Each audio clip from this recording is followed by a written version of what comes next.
Bonjour à tous. Donc déjà, merci de nous permettre, Marc-Luc, aujourd'hui, de me permettre de venir vous présenter notre expérience de nouveau modèle économique en protection des céréales. Alors quand je parle d'expérience, peut-être pour le préciser ici, parce que j'ai l'impression qu'il y a aussi des personnes assez scientifiques dans la salle, hein, s'il ne faut pas comprendre le terme d'expérience ou d'expérimentation comme une expérience scientifique, mais bien comme un test aujourd'hui que Xarvio Digital Farming réalise dans le but d'évaluer la pertinence, je dirais, de ce type d'approche. Et donc voilà, en termes peut-être de jargon, le repréciser. Donc je vais vous faire un retour d'expérience. Donc moi, je m'appelle Johan Berezia. Je travaille au sein d'une structure qui s'appelle Xarvio Digital Farming et qui est la filiale numérique du groupe BASF.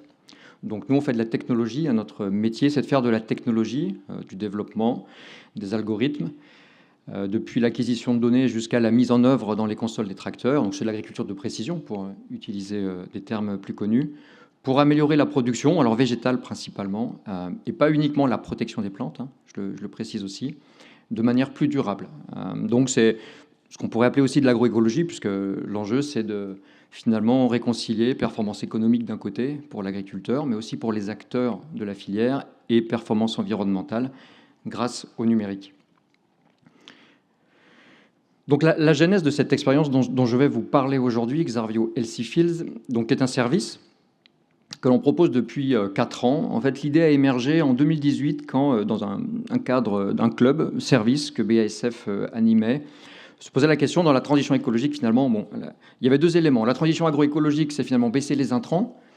La performance économique, quand on baisse les intrants, quand le modèle d'affaires est basé sur la vente d'intrants, ça peut être compliqué, hein, forcément, puisque vous tirez quelque part un peu une balle dans le pied, puisque finalement, on vous demande de baisser votre capacité à produire de la valeur monétaire. Hein, je parlais un peu d'économie.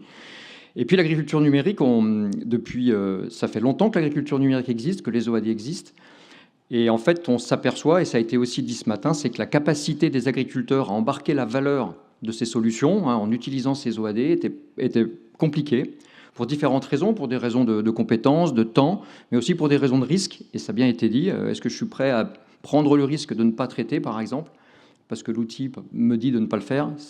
En tant qu'agriculteur, c'est pas forcément évident, parce qu'on joue alors là son capital. Donc de cette réflexion, on a deux enjeux. Un enjeu économique. Comment est-ce que nous, demain, sur un contexte de baisse de marché, on continue d'être une société qui développe de la valeur et qui reste profitable? Et comment est-ce qu'on arrive à intégrer la valeur du numérique dans ces solutions? Et donc on s'est intéressé un peu au modèle économique, et notamment à ceux de l'économie verte, hein, donc de l'économie circulaire, on pourrait le dire comme ça. Et dans l'économie circulaire, qui est composée de 3 piliers, il y a un des éléments qui est le référentiel d'économie de la fonctionnalité. Alors ça vous parle peut-être, c'est des éléments qui sont mis en avant beaucoup par l'ADEME actuellement. Et en gros, c'est pour faire simple, hein, parce que je ne vais pas faire un cours sur l'économie de la fonctionnalité, mais c'est d'arrêter de vendre des biens, donc en l'occurrence des intrants, des produits phytosanitaires, pour vendre finalement le service qu'ils rendent, c'est-à-dire là, en l'occurrence, une culture qui soit suffisamment saine pour produire un rendement. Donc il y a une notion de sobriété qui apparaît, puisque du coup, le produit, au lieu de devenir un élément de valeur, devient un élément de coût. Puisque dans ce modèle-là, ce qu'on vend, c'est des hectares sains.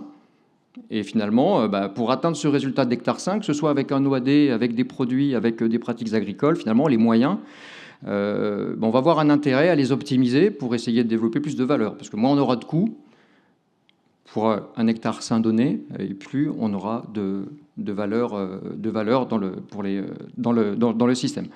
Donc c'est un modèle qui est intéressant dans le cadre de la transition agroécologique et qu'on a développé donc, depuis 2018. Donc le concept, c'est d'arrêter de vendre des produits phytosanitaires ou des OAD, mais c'est de vendre une culture saine à un agriculteur, donc pas directement, mais via la filière, via les partenaires de distribution agricole, plutôt que des produits phytosanitaires. Alors, en 2 minutes, donc en fait, ce qu'il faut voir, c'est que les produits phytosanitaires ne sont plus vendus, et les exemples les plus classiques d'économie de la fonctionnalité, c'est souvent ceux qu'on a, c'est souvent Michelin qui est pris, hein, qui est dans sa partie professionnelle ne vend plus des pneus, mais vend des kilomètres parcourus.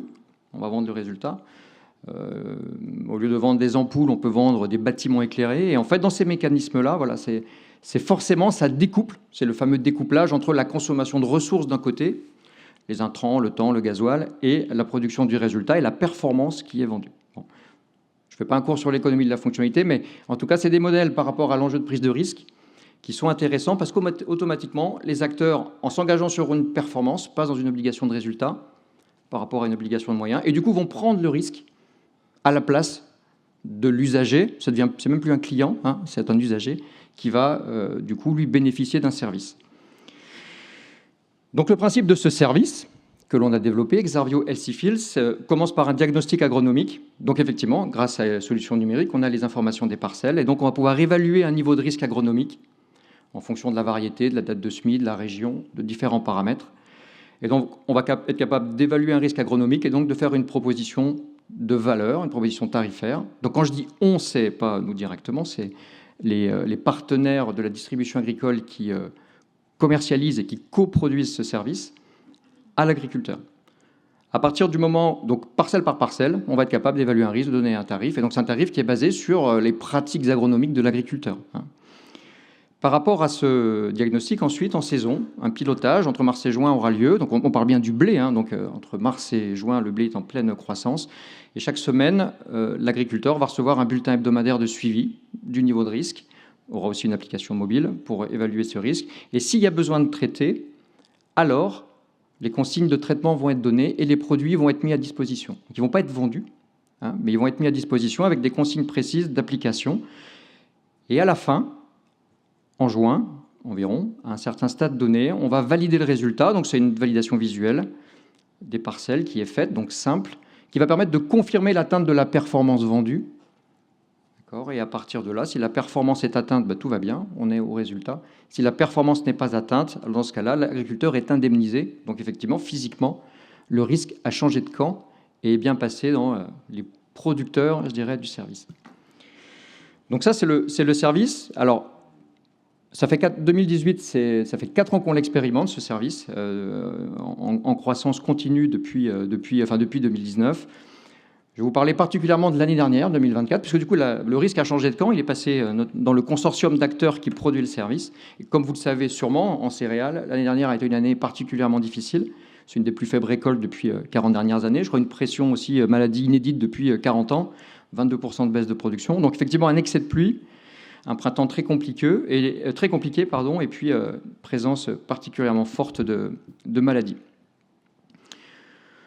Donc à notre niveau, en fait, sur ce service, donc en 2024, on a accompagné 319 exploitations agricoles, c'est à peu près 5 ou 6 000 parcelles qui ont été suivies, 15 000 hectares.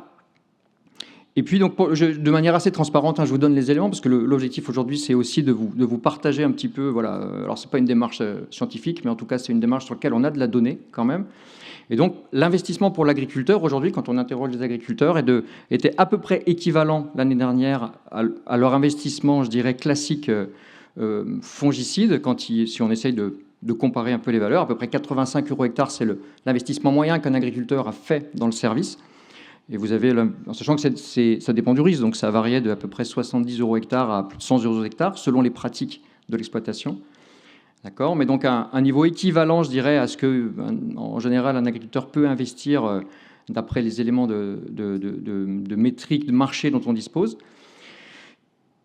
Et puis un résultat de 82% d'hectares sains, donc c'est peu, puisque depuis 3 ans, on était plutôt sur des niveaux de plus de 98%. On avait des taux de succès plutôt entre 98 et presque 100%. Donc effectivement, l'enseignement de ça, c'est que prendre le risque, c'est bien, mais à un moment donné, la question, c'est que dans les années de situation exceptionnelle, ça reste quelque chose, je dirais, qui n'est pas forcément complètement fiable et 100% facile.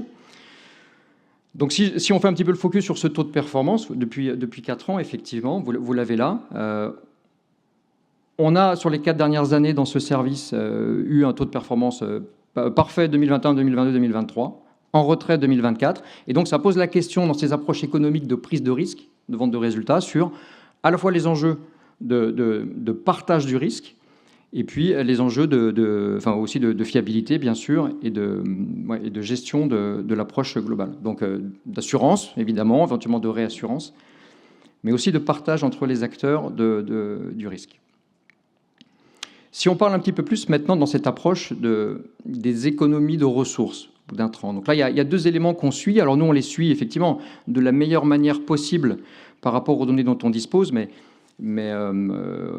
c'est des données forcément, et notamment sur l'économie de fongicides. Il y a toujours la question du référentiel, c'est-à-dire une économie par rapport à quoi. Et ça a été beaucoup dit ce matin sur les éléments régionaux dont on dispose. En termes d'économie de traitement, on voit que depuis le début, on arrive à... Donc c'est le nombre de passages que l'agriculteur fait. On arrive à avoir des économies et des optimisations qui sont importantes, hein, entre presque 30% et entre, on va dire, 10 et 30%. Donc concrètement, on est dans une stratégie où le nombre de passages est plus faible, donc c'est moins de temps pour l'agriculteur passé sur le pulvé, c'est moins de gasoil, c'est moins de risques aussi, enfin de moments d'incorporation des produits, c'est ces éléments-là. Et sur l'économie de fongicides en volume, donc l'IFT fongicide que l'on suit, on est sur des éléments qui vont aujourd'hui entre moins 5%, donc autant dire c'est pas significatif, hein, en 2024, à moins 22%, ce qu'on a pu connaître en 2021 ou 2022, qui étaient des années à plus faible pression maladie, 2023 et 2024 étant des années sur lesquelles la pression maladie a été plus forte. Donc ça corrobore quelque chose qui a été dit ce matin, c'est la baisse de l'IFT, en fait, oui, mais pas tout le temps. Oui, mais pas forcément. Et donc là, je suis à l'échelle nationale. Hein, bien sûr, il y a une disparité, une diversité régionale selon les zones de production. Mais effectivement, on voit quand même que le changement de modèle, en fait, mécaniquement induit une baisse, puisqu'on a un intérêt économique à le faire, ce qui est vraiment le point de rupture que je veux essayer de faire passer. Mais ça reste quelque chose qui est variable en fonction notamment du risque, bien sûr, annuel et régional. Si maintenant, simplement et rapidement, sur ce changement de modèle économique, les retours qu'on a eus des agriculteurs, économiquement, c'était à peu près les mêmes investissements, je vous l'ai montré. La prise de risque, du coup, par contre, avec un vrai bénéfice économique dans les situations où la culture n'était pas complètement saine par rapport à l'engagement, à la promesse de résultat. Mais il y a d'autres externalités qui ont émergé, et notamment la baisse de charge mentale. C'est-à-dire que l'agriculteur, effectivement, dans ces systèmes-là, délègue, entre guillemets, ou du moins se sécurise sur un consortium d'acteurs, et ça lui permet d'avoir un sentiment de sécurité beaucoup plus fort. Des impacts sur le stock aussi des produits, puisque comme ils sont fournis éventuellement que lorsque le traitement est nécessaire, ça optimise la chaîne de stockage. Et puis un certain sentiment, hein, on est dans du qualitatif là plutôt, mais d'être dans des bonnes pratiques, puisque d'exploiter vraiment l'OAD à la hauteur, je dirais, de sa valeur, et puis de travailler dans un consortium avec un suivi technique des parcelles qui est plus fort en perception par l'utilisateur final. 3 axes d'amélioration aujourd'hui que je peux porter à votre connaissance dans cette approche, c'est que quand on passe dans une approche de vente à une approche de service, on bouleverse complètement l'expérience utilisateur, c'est-à-dire ce que l'agriculteur perçoit notamment, hein, la manière dont il est rassuré. Et donc là, notamment sur l'aspect logistique produit, le fait de recevoir les produits en temps réel crée du stress potentiellement. Est-ce que le produit va arriver ou pas? Parce que la maladie, je la vois par exemple, ou je sais qu'elle est là, le bouton rouge s'est allumé. Donc un travail sur l'expérience à faire et à compléter dans ces services.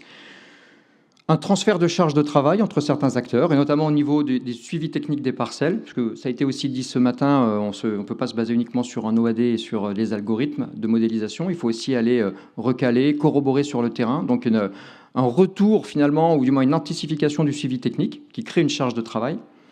Et puis enfin, des enjeux aussi simplement de gestion, en fait, hein, entre les parcelles à traiter, les produits donnés qui ne sont plus vendus, des enjeux aussi de devoir gérer d'une année sur l'autre ce qu'on appelle les reliquats, et donc la réutilisation. Comment est-ce qu'on optimise finalement ces ressources-là?